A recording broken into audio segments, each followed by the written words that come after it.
जय हिंद साथियों, मैं सौरभ दुबे मैथ्स मंत्रा में आपका स्वागत करता हूं। और जैसा कि पता है, आपका एमपीक्यू सीरीज स्टार्ट हो चुका है और आज है डे वन। डे वन में हम देख रहे हैं चैप्टर नंबर 1 से क्वेश्चन नंबर 1, जिसमें दिया गया है कि एचसीएफ 255 और 867 का 51 है, तो एलसीएम 255 और 867 का क्या होगा, ये आपको ज्ञात करना है। इस प्रकार का एक क्वेश्चन आपको एग्जाम में 110% देखने को मिलेगा ही। यहां पर इस क्वेश्चन का कॉन्सेप्ट भी बताऊंगा और इसका सॉल्यूशन भी बताने वाला हूं मैं। सबसे पहले हम बात कर लेते हैं कॉन्सेप्ट की। तो यहां पर एक फॉर्मूला आपको याद होना चाहिए कि दो संख्याओं का गुणनफल जो होता है, दो संख्याओं का गुणनफल ये किसके बराबर होता है? ये बराबर होता है एचसीएफ गुणे एलसीएम के। अगर ये आपको फॉर्मूला याद है तो ये क्वेश्चन आप चुटकी बजाते ही सॉल्व कर लेंगे। कहने का मतलब है यहां पर आपके पास चार चीजें होंगी। जैसे एक संख्या मान लो ए है, दूसरी संख्या बी है, एलसीएम है और एचसीएफ है। ये चार चीजें होंगी। चार चीजों में क्या क्या? दो संख्याएं, एलसीएम और एचसीएफ।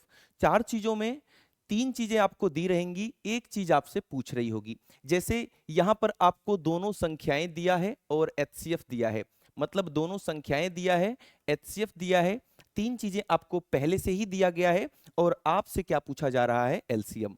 तो एक कंफर्म क्वेश्चन होगा। यहां पर जो मैं बता रहा हूं इसमें आपसे एलसीएम पूछा गया है।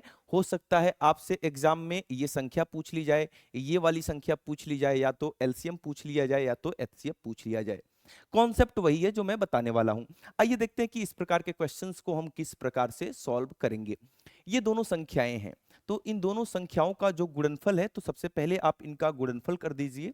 255 गुणे 867 बराबर एलसीएम। एलसीएम का मान हमसे पूछा जा रहा है, तो एलसीएम को आप एलसीएम ही लिख देंगे। और एचसीएफ जो है, एचसीएफ हमें दिया हुआ है, कितना दिया हुआ है? 51। तो यहां पर 51 लिख दिया। अब एलसीएम का मान आपको निकालना है, तो एलसीएम को आप यहीं रहने दीजिए और इसको जैसा लिखा है वैसे ही छाप दो।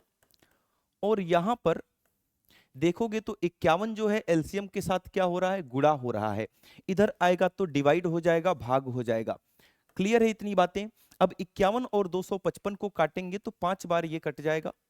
5 और 867 का गुणा कर देंगे तो आपके पास एलसीएम निकल कर आ जाएगा। कितना हो जाएगा? 5 सत्ते 35, 5 कैरी 3 एंड 5 छक्का 30 हो गया, 3 33 कैरी 3, 5 वट्ठे 40 और 3 43। तो ये आ जाएगा आपका आंसर 4335।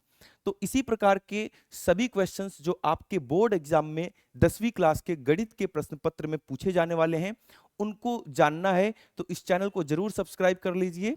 क्योंकि हर एक चैप्टर से, जैसे आज आपने देखा चैप्टर नंबर 1 से क्वेश्चन नंबर 1, हर एक चैप्टर से कुल मिलाकर 14 चैप्टर हैं।